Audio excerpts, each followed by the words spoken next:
ഈ സോഷ്യൽ മീഡിയയിലുള്ള ഗുണവും ദോഷവും എന്തൊക്കെയാണ് ചേട്ടൻ നോക്കുന്നത്? എനിക്ക് കൂടുതലും സോഷ്യൽ മീഡിയ കൊണ്ട് ഇപ്പൊ ഗുണം ഉള്ളതായിട്ടാണ് തോന്നുന്നത്. പിന്നെ വേറൊരു ദോഷം എന്ന് പറയാൻ പറ്റുന്ന ഇപ്പോഴത്തെ കൊച്ചു പിള്ളേര് കൂടുതലും ഈ എന്റെ മോടെ ഈ പ്രായം കണ്ടോ, ഈ പ്രായം തൊട്ടുള്ള പിള്ളേർ വരെ ഇപ്പൊ മൊബൈൽ യൂസ് ചെയ്യുന്നുണ്ട്. അത് പലപ്പോഴും പലതും മിസ്യൂസ് ആയിട്ടാണ് പോയിക്കൊണ്ടിരിക്കുന്നത്.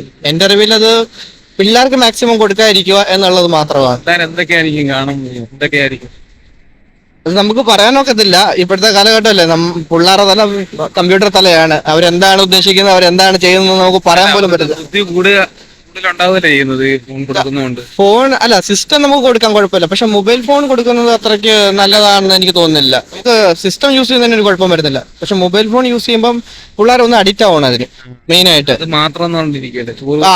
അത് തന്നെ കണ്ടോണ്ടിരിക്കുവാണ്. ഇപ്പം നമ്മളെന്തെങ്കിലും പറഞ്ഞാൽ പോലും അവരത് ശ്രദ്ധിക്കുന്നില്ല. ഇപ്പൊ എന്റെ മോള് തന്നെ ഫുൾ മൊബൈൽ കൊടുത്തു കഴിഞ്ഞാൽ അവൾ മൊബൈൽ മാത്രം ശ്രദ്ധിക്കാറുള്ളൂ. ഗുണം എന്താണ് തോന്നിയിരുന്നത്? ഇപ്പം നമ്മള് വിദേശത്തുള്ള ആൾക്കാർക്ക് നമ്മുടെ വീട് സംസാരിക്കാനായാലും വീട്ടിൽ സംസാരിക്കാനായാലും പിന്നെ നമ്മുടെ പെട്ടെന്നുള്ള ന്യൂസുകൾ അറിയാനായാലും എല്ലാ അപ്ഡേഷൻസും ഇപ്പം പെട്ടെന്ന് അറിയാൻ കഴിയുന്നുണ്ട്. ഈ സോഷ്യൽ മീഡിയ വന്നതുകൊണ്ടാണ്. എന്റെ അറിവിൽ സോഷ്യൽ മീഡിയ ഗുണമാണ് കൂടുതലും, പിന്നെ ദോഷമുണ്ട്. പക്ഷെ അത് പിള്ളേർ യൂസ് ചെയ്യുന്നത്, പിന്നെ അല്ലാതെയും ദോഷങ്ങളുണ്ട്. അത് നമുക്ക് പറയാതെ തന്നെ അറിയാമല്ലോ. മിസ്യൂസ് ചെയ്യുന്നതാണ് ദോഷമായിട്ട് വരുന്നത്. അത് ഉപയോഗിക്കേണ്ട രീതി ഉപയോഗിച്ചു കഴിഞ്ഞാൽ യാതൊരു വിഷയവുമില്ല. ഓക്കെ, ശരി.